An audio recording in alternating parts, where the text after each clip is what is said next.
Record चालू है। तक और चलेगा। जो भी व्यक्ति इधर उधर घूम रहे हैं वो सभागार में आकर ग्रहण करें, जलपान करें। 15 मिनट के बाद जलपान बंद हो जाएगा और अंत में फिर जलपान चलेगा। तो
प्रसाद यादव जी ही करेंगे।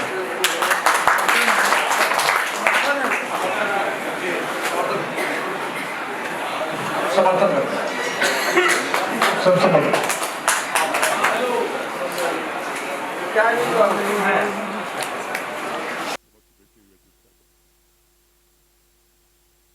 संस्थाओं के संस्थापक अध्यक्षों की उपस्थिति में इस कार्यक्रम को होना था। शायद टिकट की गड़बड़ी से उस संस्था के दोनों प्रधान राणा साहब और गुप्ता साहब नहीं पढ़ पाए। राष्ट्रीय अध्यक्ष थे संस्था के। मैंने समझा था कि लोगों ने इस क्षेत्र में बहुत सारे कार्य किए हैं, उनके कार्यों का उनके मुखारबिंद से जो बात आएगी उसे श्रवण किया जाएगा और जो उचित लगेगा उसमें साथ दिया जाएगा। सुनने आया था, आपने बहुत बड़ी जवाबदेही लाद दिया अध्यक्ष बनकर। स्टेफनी ही सही, लेकिन वादा करता हूं कि इसको अंतिम कार्य तक पहुंचा दूंगा।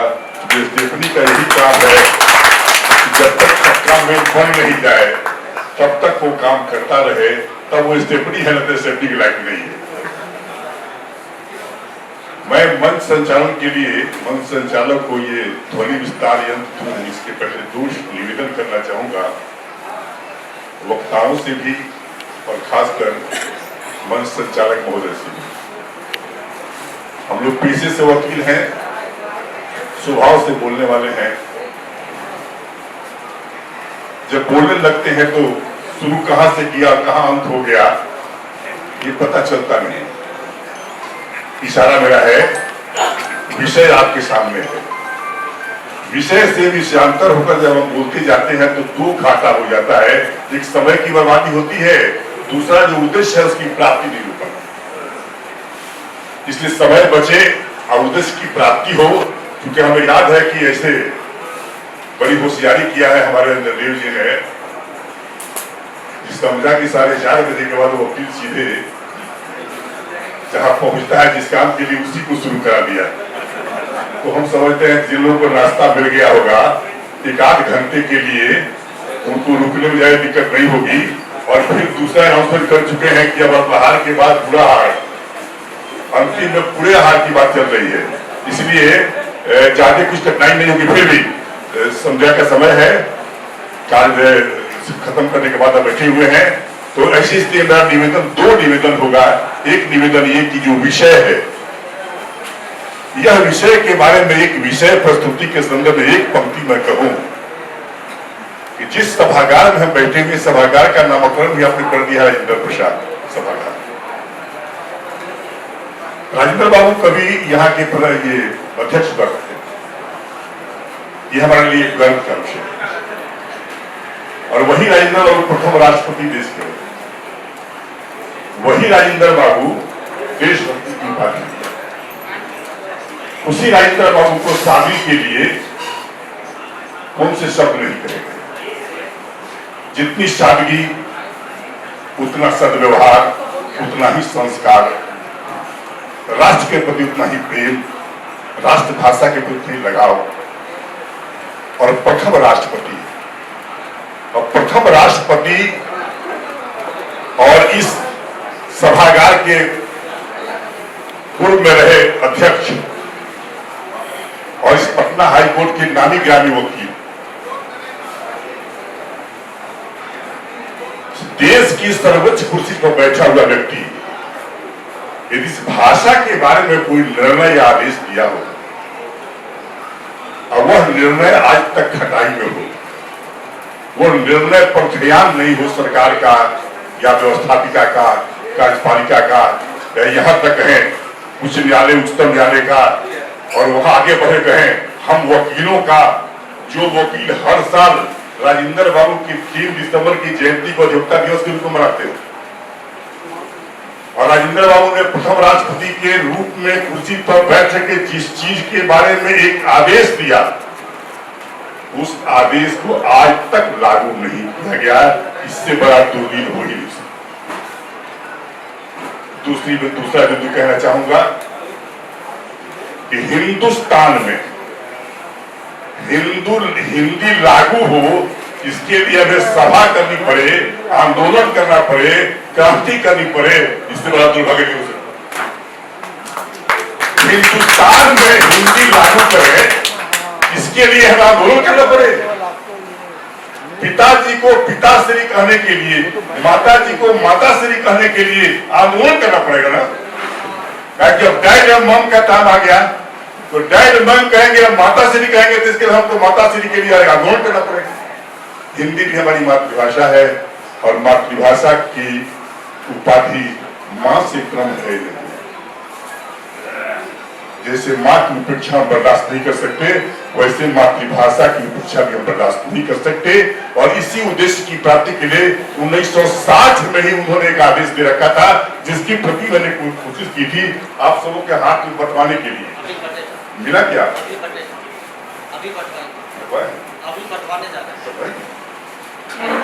उस प्रति में आप कुछ सब बात कितनी बात कही जाएगी, नहीं कही जाएगी, लेकिन उस प्रति से आपको मालूम पड़ेगा कि इस देश का सर्वोच्च कुर्सी पर बैठा हुआ व्यक्ति, देशरत्न डॉक्टर राजेंद्र प्रसाद प्रथम राष्ट्रपति ने 1960 में इस भाषा के संदर्भ में खास करके पूरे लंबा चौड़ा आदेश आए हैं, लेकिन उच्चतम न्यायालय, उच्च न्यायालय की भाषा कब होगी, कैसे होगी, इस पॉइंट पर निर्णय है। दुर्भाग्य है कि 60 के बाद आज हम 65 वर्ष बाद भी इस बात को शायद याद कराना पड़ रहा है।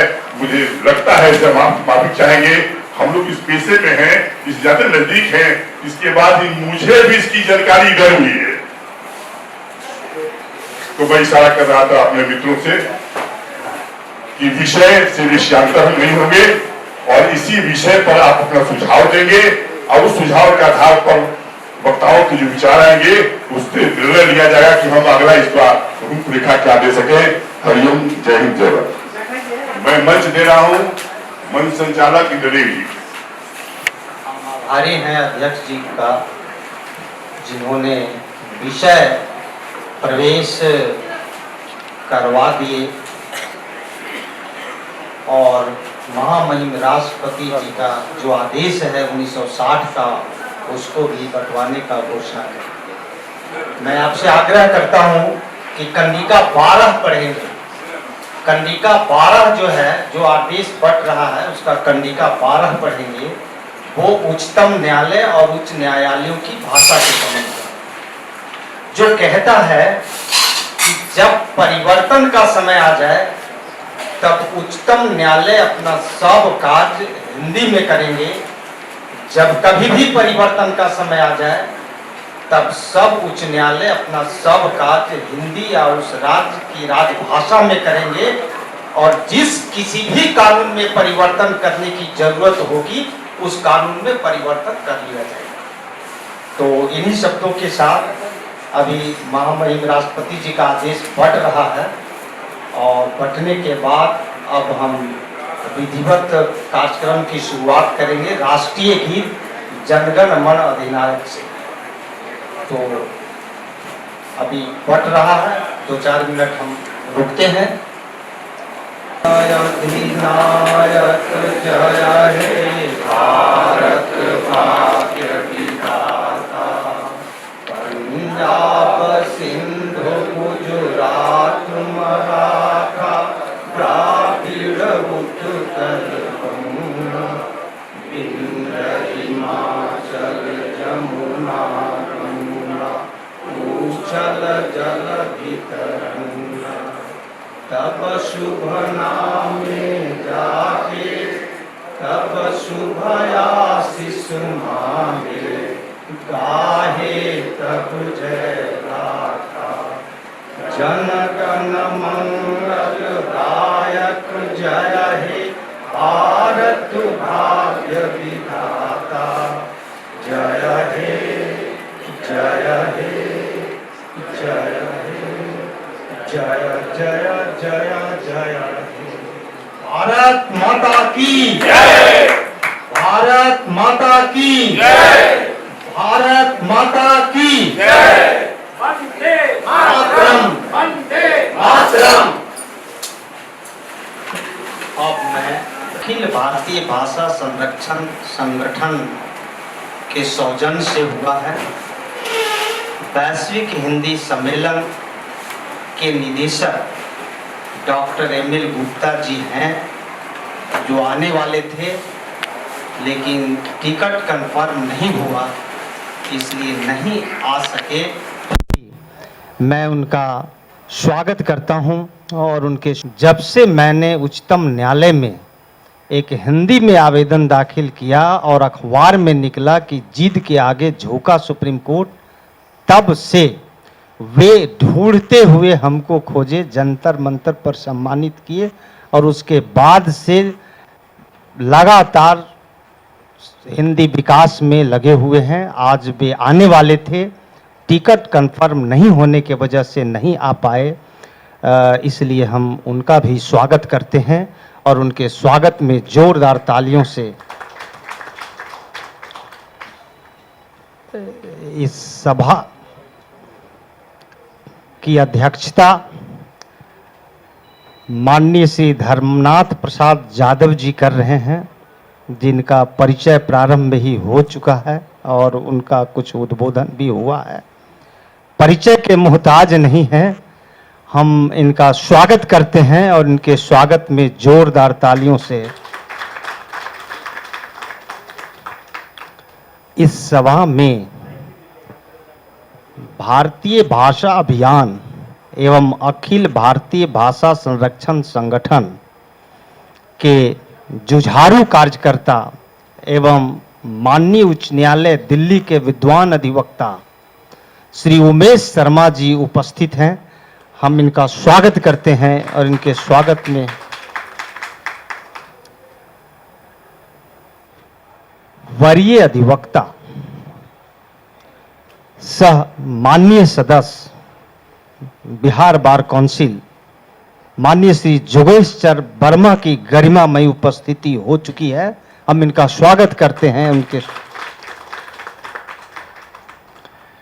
हिंदी साहित्य सम्मेलन के माननीय अध्यक्ष डॉक्टर अनिल सुलभ जी की गरिमामयी उपस्थिति है।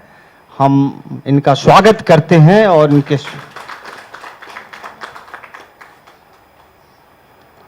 विद्वान अधिवक्ता अरुण कुशवाहा, जो बहुत दिनों से आरक्षण की लड़ाई लड़ते रहे हैं और उसी लड़ाई में इनकी पहचान है। आज उनका गरिमामयी उपस्थिति इस मंच पर है। हम इनका भी स्वागत करते हैं।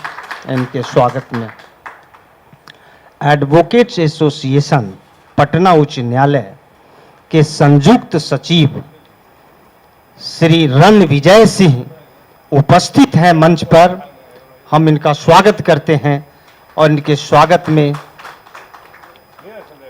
और इस सभा में उपस्थित सभी लोगों का हम स्वागत करते हैं और एक बार जोरदार तालियों से सबका स्वागत। अब मैं इस सभा में सबसे पहले संबोधित करने के लिए, कुछ स्वागत गान गाने के लिए पटना उच्च न्यायालय के विद्वान अधिवक्ता श्रीमती सुमन सिंह को आमंत्रित करता हूं। एक बार जोरदार तालियों से इनका स्वागत किया जाए।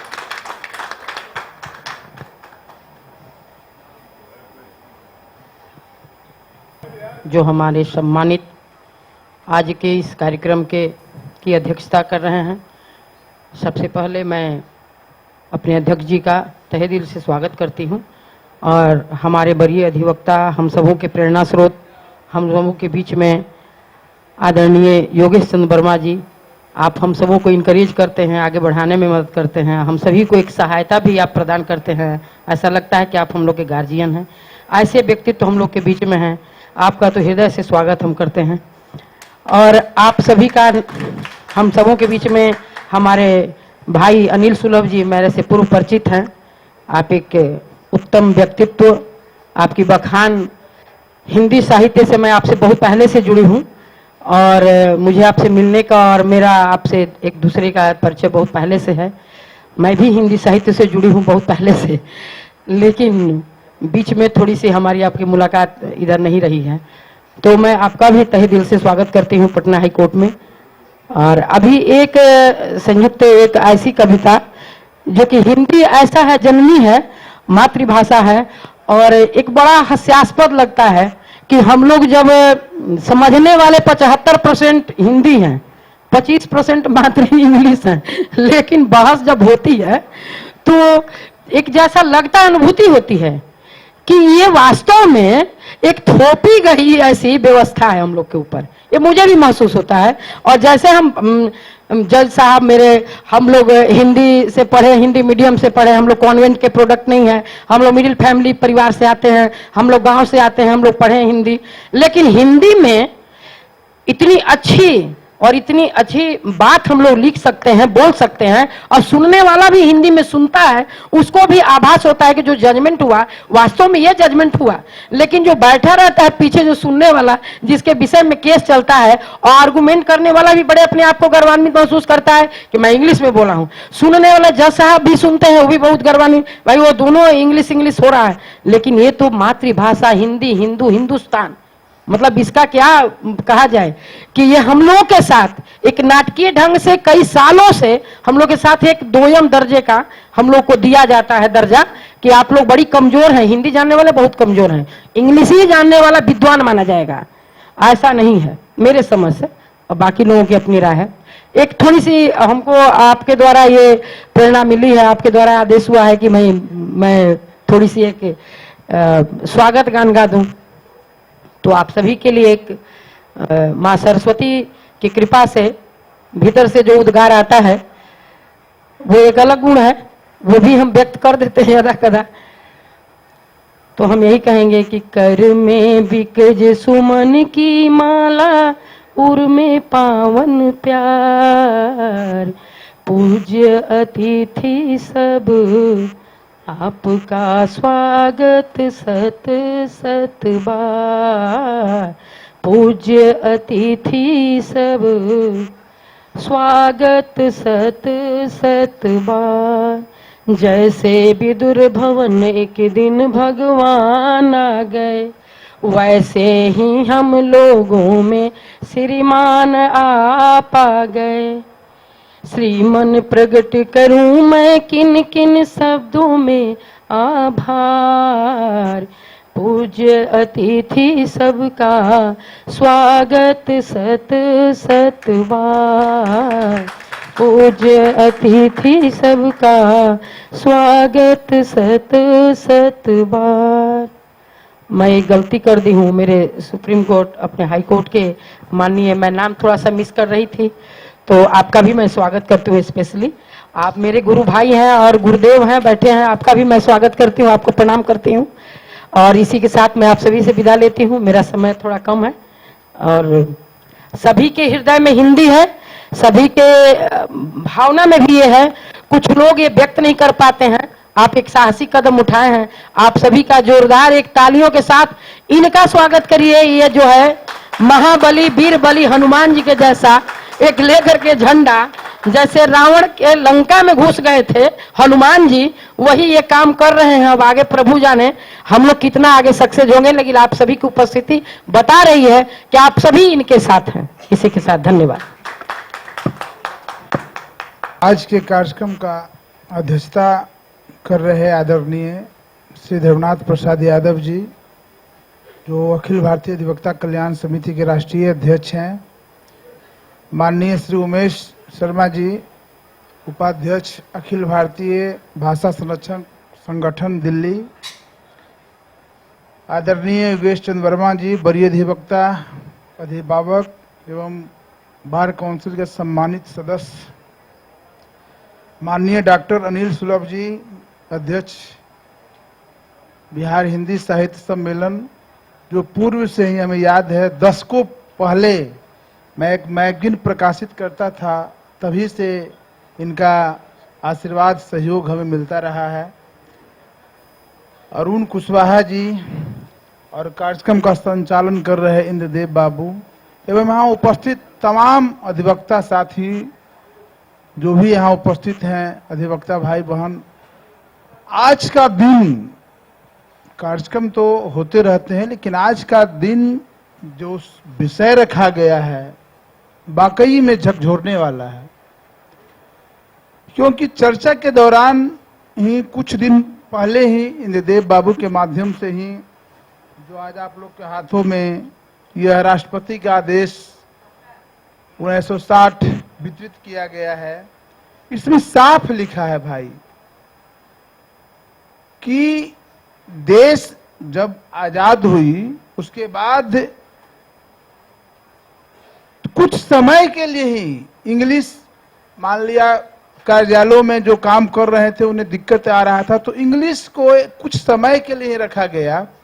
बाद में इस आदेश में स्पष्ट रूप से कहा गया कि 15 वर्षों के भीतर आप हिंदी में देश में सारे कार्यों को करें। तो उसी में 12 सब क्लाउज 12 में साफ लिखा हुआ है, जो आज का परिचर्चा का विषय भी है, उच्चतम न्यायालय एवं उच्च न्यायालयों की भाषा अंग्रेजी में परिवर्तन कब और कैसे। तो सवाल है कि हम लोग अधिवक्ता समाज, अधिवक्ता वर्ग इस आदेश से इतने अनभिज्ञ थे, तो आम नागरिकों का क्या हाल होगा।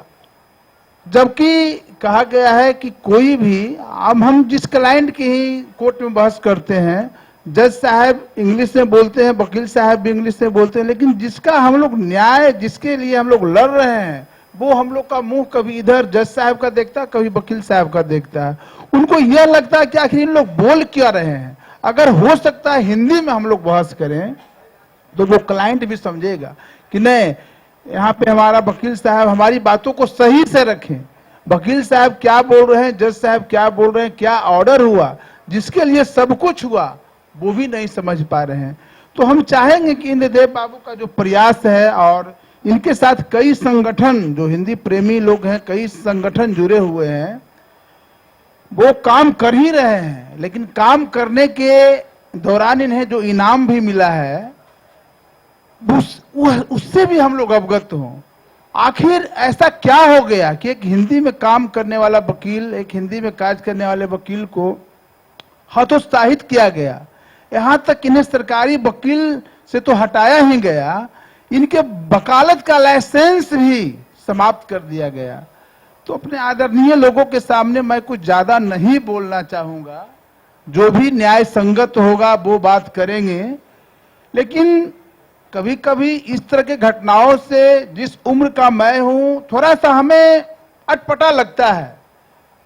और जब किसी साथी के प्रति कोई अत्याचार होता है तो हम हाथ पे हाथ धरकर चुप रहते हैं, सोचते हैं इस तरह के कार्यक्रम करते हैं, ठीक है, लेकिन मुझे नहीं लगता है कि यह सब कार्यक्रम से समस्या का समाधान सिर्फ होगा।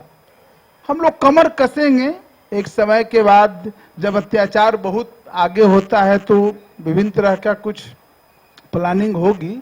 लेकिन आज मैं इस मंच से इतना ही कहना चाहूंगा कि इंद्रदेव बाबू का साथ देने के लिए, चूंकि हमारे समिति के राष्ट्रीय अध्यक्ष जी भी यहाँ मौजूद हैं और उन्होंने एक निर्णय लिया कि जो अधिवक्ता हिंदी के लिए लड़ रहे थे और उनके साथ अत्याचार हुआ है, तो हम लोग अपने महाधिवेशन, जो अखिल भारतीय अधिवक्ता कल्याण समिति का महाधिवेशन होता है और उस हर महाधिवेशन में गंभीर विषयों पर परिचर्चा की जाती है, तो हम लोग कार्यक्रम नवंबर में होना है, लेकिन उसकी तैयारी इतना बृहद रूप में कर रहे हैं और कार्यक्रम का परिचर्चा का विषय भी उस महाधिवेशन में ठीक इसी को रखा गया कि उच्चतम न्यायालय व उच्च न्यायालयों की भाषा में अंग्रेजी में परिवर्तन कब और क्यों। इन्हीं बातों के साथ मैं अपनी वाणी को समाप्त करता हूं। जय हिंद, जय भारत। धन्यवाद रणविजय जी, आपने तो सब कुछ कह दिया बहुत कम समय में। एक बार जोरदार तालियों से इनके स्वागत में।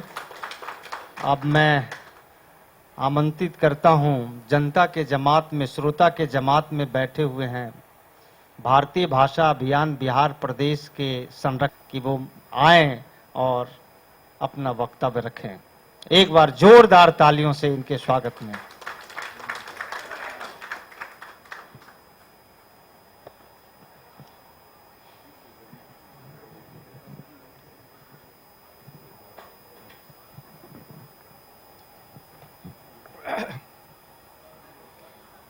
आदरणीय मंच पर बैठे हुए अधिवक्तागण, हमारे बड़े भाई वर्मा साहब, उमेश बाबू और जितने भी हैं, आज हम लोग इस जगह पर कई विषयों पर हम लोग मिलते रहे हैं। भारतीय भाषा अभियान का कई कार्यक्रम इसमें हुआ है और आप लोगों का सहयोग मिला है। आज जो विषय है उच्चतम न्यायालय एवं उच्च न्यायालयों में भाषा अंग्रेजी में परिवर्तन कब और कैसे, ये हम लोगों का ये मांग हम लोगों का बहुत दिन से है और कब और क्यों और कैसे नहीं। अब जब भारत सरकार, हमारे गृह मंत्री, हमारे प्रधानमंत्री, हर लोगों की इच्छा है कि जन भाषा में न्याय मिले लोगों को, ये जनता को न्याय जनता की भाषा में मिलनी चाहिए, ये हम लोगों का मूल वाक्य है। मातृभूमि और मातृभाषा का कोई विकल्प नहीं होता है। आज इस विषय पर हम लोग और विद्वान लोग बोल रहे हैं। हम लोग इस मुद्दे पर परिवर्तन कब और कैसे नहीं, ये सिर्फ हम लोगों की कमी है। हम लोग जोर नहीं दे पा रहे हैं, या हम लोगों के साथ माने जो हम लोगों का आंदोलन होना चाहिए। देखिए अभी 4 राज्यों ने, वैसे सुप्रीम कोर्ट ने भी, अब आप उनके पूरे जितने भी उनके माने निर्णय है, जो पूरे निर्णय हैं वो निर्णय सब भाषाओं में आ जा रहे हैं। लेकिन हमारी समझ से इस टेक्नोलॉजी के प्रयोग से, आज जब टेक्नोलॉजी इतना उन्नत हो गया है, आज कई AI वगैरह कितनी चीज़ें हो गई हैं, लेकिन आज भी लोग अंग्रेजी की मानसिकता से क्यों ग्रसित हैं हमें नहीं समझ में आता है। आज एक डाटा के अनुसार 99% लोग, ये जज 99% जज किसी की भी मातृभाषा हिंदी नहीं, किसी की भी मातृभाषा अंग्रेजी नहीं है। पता नहीं हमारी गुलामी की मानसिकता है या और कुछ, पता नहीं क्या दम्भ है कि अंग्रेजी जानने वाले ज़्यादा विद्वान होते हैं। इस मानसिकता के लोगों के लिए, ये मानसिकता जब तक रहेगी तब तक हम लोगों के उच्च न्यायालय और उच्चतम न्यायालय में ये हिंदी या प्रादेशिक भाषाओं का प्रादेशिक भाषाएं कभी भी नहीं उन्नत हो पाएंगी। हमारा हम लोग हर मंच पर ये बात कहते हैं कि हमें किसी भी क्षेत्रीय भाषाएं, हमारी हिंदी माँ है तो हमारी क्षेत्रीय भाषाएं मौसी हैं। हम हर जगह को चाहते हैं कि न्याय की भाषा हिंदी में हो और उड़ीसा में उड़िया हो, तमिल में तमिलनाडु की भाषा जो है हो। सारी भाषाएं जब तक नहीं देश जब तक सारी भाषाएं एक जगह नहीं आ जाएंगी तब तक देश उन्नत नहीं होगा। और न्याय का मतलब ही होता है कि न्याय जिसके लिए न्याय है और जिसके लिए न्याय किया जा रहा है वो बीच की कड़ी हम लोग होते हैं। हम लोगों को लगता है कि जज साहब जो बोल रहे हैं और जो हम बोल रहे हैं वो हमारे लोगों को पता लगे कि क्या है कैसे है। आज इस विषय को ये विषय हम लोगों का बहुत पुराना है। कई बार इस पर हम लोगों ने सेमिनार किया है, आप लोगों का समर्थन मिला है और ये विषय आज भी उतना ही सामयिक है। आज जब तक ये हो नहीं जाता है तब तक हम लोगों का संघर्ष ये नहीं रुकेगा। हम लोगों का संघर्ष अंत तक चलेगा, चाहे ये सरकार को मजबूरी में करना पड़े या जैसे भी करना पड़े। आज लोकतंत्र है, हम लोगों की मंशा को सरकार जानती है। इसलिए प्रधानमंत्री जी ने भी कहा है कि न्याय जनता की भाषा में होनी चाहिए। हमारे अभी कल परसों भी हमारे गृह मंत्री ने भी अंग्रेजी के हिंदी और लोक भाषाओं के पक्ष में कई बयान दिए हैं। इससे हमें लगता है कि ये जल्दी ही हो जाएगा।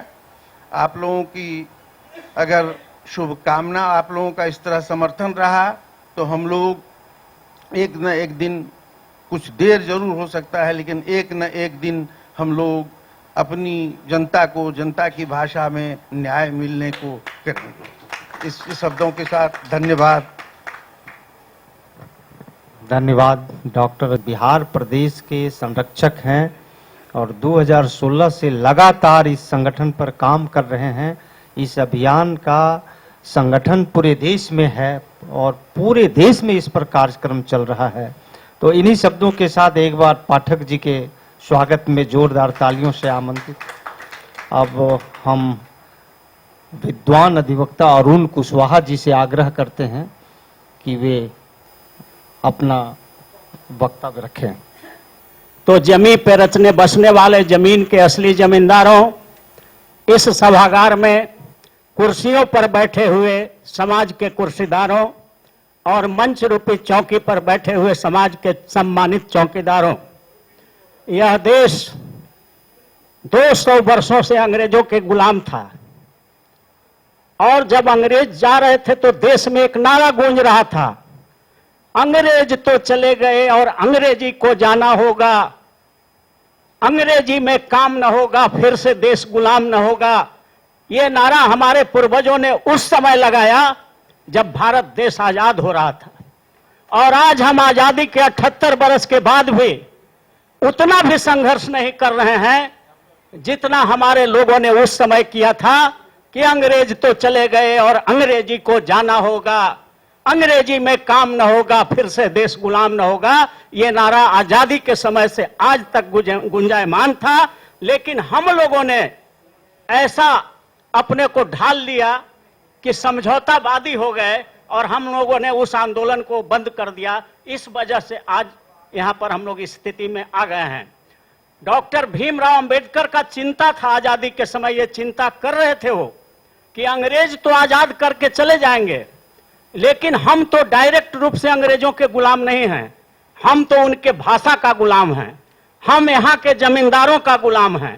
तो वो तो देश को आजाद, जो वो एक है लिखित रूप से डॉक्यूमेंट्री रूप से तो आजाद करके चले जाएंगे, लेकिन जो हमारे लोग हैं वो अंग्रेजी का गुलाम रहेंगे और जो यहाँ जो जमींदार हैं उनके गुलाम रहेंगे। और वही स्थिति आज हम लोग फेस भी कर रहे हैं।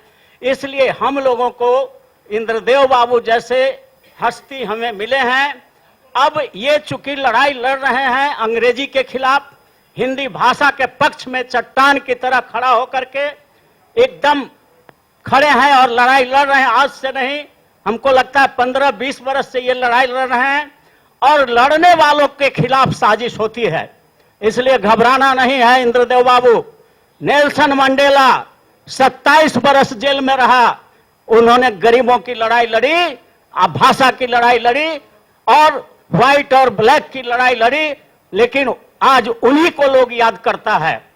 ये आज जो आप इंद्रदेव बाबू जो ये लड़ाई छेड़े हुए हैं हिंदी के सम्मान का, तो हम लोग कहना चाहते हैं कि जो लोग इस लड़ाई में नहीं हैं, जो तटस्थ बैठे हुए हैं, उनको लग रहा है कि मेरा कोई रोल नहीं है, तो उनसे हम कहना चाहते हैं कि समर शेष है नहीं पाप का भागी केवल व्याध, समर शेष है नहीं पाप का भागी केवल व्याध, जो तटस्थ बैठा है समय लिखेगा उसका भी अपराध। इसलिए आप ऐसा नहीं समझे इंद्रदेव बाबू कि आप अकेले हैं, आपके साथ पूरा ये समाज, अधिवक्ता समाज, जो हिंदी के समर्थक हम सब लोग हैं, सब लोग अंदर से चाहते हैं कि हिंदी में काम हो, लेकिन मजबूरी ये हो जाती है कि कुछ जो हमारे माननीय न्यायाधीशगण हैं ऑब्जेक्शन करते हैं, लेकिन ये ऑब्जेक्शन ज्यादा दिन नहीं चलेगा। अब ये क्रांति का रूप लेगा और पूरे देश, और हिंदी का महत्व क्या है 2 लाइन में बतलाना चाहता हूं। जिस तरह से विभिन्न फूल बिखरा हुआ है, गुलाब का फूल है, गेंदा का फूल है, गुलदावरी का फूल है, चारों तरफ बिखरा हुआ है, और उसको अगर एक धागा में माला बना दिया जाए तो इतना सुंदर लगता है कि उससे पूरा सजावट किया जाता है। तो यही स्थिति है, भाषा का काम है उस धागे की तरह पूरे देश के 140 करोड़ जनता को एक माला में पिरोने का काम अगर कोई करेगा तो यही हिंदी करेगा, और इसलिए इस हिंदी को अब आने से कोई रोक नहीं सकता। बहुत बहुत धन्यवाद, थैंक यू। इनके समर्थन में एक बार जोरदार ताली बजाइए। अब मैं आमंत्रित करता हूं बोलने के लिए भारतीय भाषा अभियान के जुझारू कार्यकर्ता, अखिल भारतीय भाषा संरक्षण संगठन के जुझारू कार्यकर्ता, जो माननीय उच्च न्यायालय दिल्ली में वकालत करते हैं और उच्चतम न्यायालय भारत में भी वकालत करते हैं, जिनका नाम है उमेश शर्मा। एक बार जोरदार तालियों से इनका स्वागत किया जाए। अब मैं इनको बोलने के लिए आमंत्रित कर रहा हूं। मंच आसीन सभी सम्मानित व्यक्ति और जो श्रोतागण हैं हमारे, वो अति सम्मानित। मुझे बहुत सौभाग्य है कि मैं मूलतः बिहार का रहने वाला हूं, वकालत दिल्ली में करता हूं। अभी गर्मी की छुट्टी में यहां आए थे तो पता लगा ऐसा ऐसा विषय है, तो हम जुड़े हुए इंद्रदेव जी से बहुत पहले से जुड़े हुए हैं। और इंद्रदेव जी को मैं ऐसा मानता हूं क्योंकि आप दिल्ली में रहेंगे तो वहां अंग्रेजी में गिटपिट होता है, आप जैसे ही कुछ हिंदी की बात करेंगे तो आप कुछ 2nd ग्रेड या 3rd ग्रेड हो गए। तो इंद्रदेव जी को वहां मैं प्रेरणा का स्रोत मानता हूं। और सर्वोच्च न्यायालय में पहले हिंदी की पिटीशन इन्होंने कैसे लगाई वो एक बहुत बड़ा किस्सा है, और उसको लिस्ट कराना पड़ा। रजिस्ट्री में गए तो रजिस्ट्री जो यहाँ तो खैर नहीं है, दिल्ली में ऐसा होता है कि हिंदी में अगर हस्ताक्षर भी किए हैं किसी ने तो एफिडेविट में क्लॉज डालना पड़ता है कि the contents of this petition have been read over to me in my vernacular, I have understood the same and I testify them to be correct. तो ये हिंदी में अगर आपके हस्ताक्षर हैं तो ये एक क्लॉज डालना पड़ता है। इसके अलावा हिंदी का अगर डॉक्यूमेंट है कुछ तो उसका ट्रांसलेशन लगाना पड़ता है, और सुप्रीम कोर्ट में तो ये एकदम मैंडेटरी है। आज के विषय पर बात करते हैं तो सबसे पहले, चूंकि मैं अधिवक्ताओं के बीच में बैठा हूं और बहुत दिनों से हम काम कर रहे हैं, शिक्षा दीक्षा अंग्रेजी में हुई, अंग्रेजी में वकालत किए, फिर जब अभियान से जुड़े, सारे लोगों से जुड़े, तब पता लगा कि जो हमारे संविधान के निर्माता थे वो पूरे भारत की जनता को देखते हुए उन्होंने संविधान का निर्माण किया था। अनुच्छेद 343 है हमारे संविधान में, उसकी एक लाइन मैं अभी पढ़ता हूं। मुझे भी नहीं पता था, जब हमने पढ़ा तब पता लगा, और कोशिश करता हूं कि आप लोगों को भी मैसेज ये जाए कि हमारे संविधान निर्माताओं ने क्या हमारे लिए बनाया था और हम कहां हैं। कुछ लोगों के हाथ में हम खेल रहे हैं।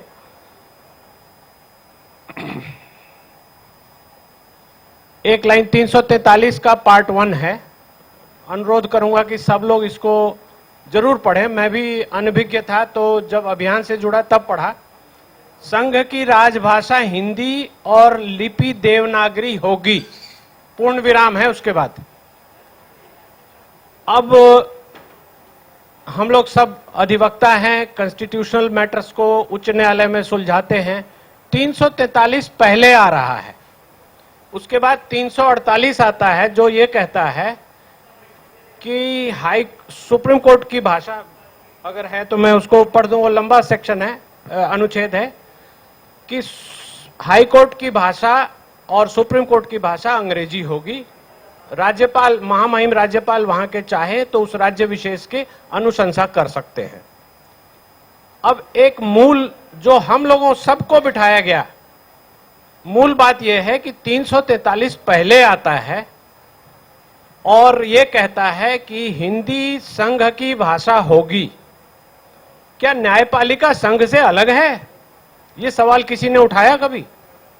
न्यायपालिका कहती है कि हम 348 से गवर्न होते हैं, और 348 में लिखा गया है कि अंग्रेजी भाषा होगी सर्वोच्च न्यायालय की, उच्च न्यायालय की, इसलिए हम अंग्रेजी में काम करेंगे जब तक इस आशय का नोटिफिकेशन नहीं हो जाता।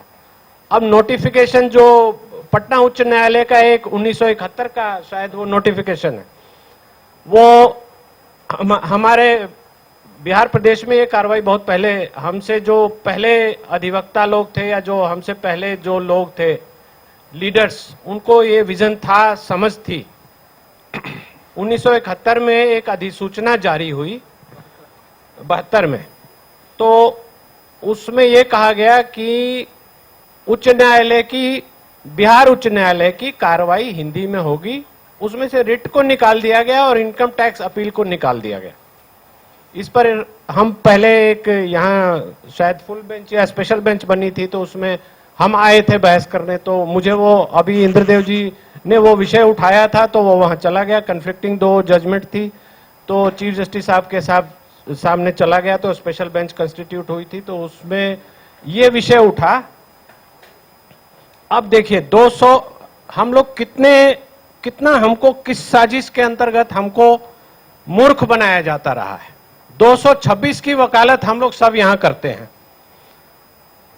226 में पीआईएल 1983 में ही हो गया कि कोई भी चिट्ठी लिख देगा तो एक पीआईएल बन जाएगी या सुओ मोटो कोर्ट ले लेगी नोटिस। पोस्ट कार्ड लिखा, खैरू निशा या क्या थी उन्होंने।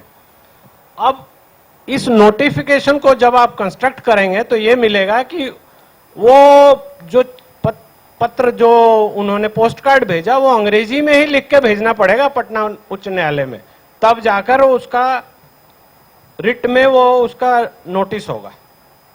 ये कितनी बड़ी विडंबना है। उसमें बहस बहुत सारी हुई। फिर चूंकि वो लेजिस्लेटिव विषय था तो यहाँ की अदालत ने, जो हमारे चीफ जस्टिस साहब थे उस समय, उन्होंने बोला कि बिहार सरकार इस पर अधिसूचना जारी कर सकती है। अब इस अभियान से हम लोग जब से जुड़े हैं बहुत सारे काम देखे, बहुत सारी चीजें देखी, और जानबूझकर इन चीजों को ढक के रखा गया है। आज जो महामहिम राष्ट्रपति का आदेश 1960 का जो लाया गया है, ये भी जानबूझकर ढक के रखा गया है। और अगर ये आदेश है तो हम लोग अब इस पर चर्चा करेंगे, इतने विद्वान बैठे हैं, सब समझेंगे और गहनता से काम करेंगे, क्योंकि न्यायपालिका को एक मौका चाहिए कि आपकी इस विषय पर पहले पिटीशन डिसमिस हो चुकी है, तो ये आप जो उठा रहे हैं ये इनवैलिड है। ये एक बहुत बड़ा बैरिकेड सुप्रीम कोर्ट में आप जब भी जाएंगे इस विषय पर तो ये सुनने को मिलता है। इस पर पिटिशंस भी बहुत फाइल हुई, बहुत सारे लोग गए भी, पर एक बैरिकेड न्यायपालिका बना के बैठी है कि हम इसमें अलाउ नहीं करेंगे। ये विधायिका का विषय है, आप विधायिका से करवाइए। अब एक और राज्य की बात है जो हम लोग अभियान से जुड़े तब पता लगा, 1912 या 13 के आसपास या 7 या 8 में 4 राज्यों ने, गुजरात उनमें था, बंगाल भी था और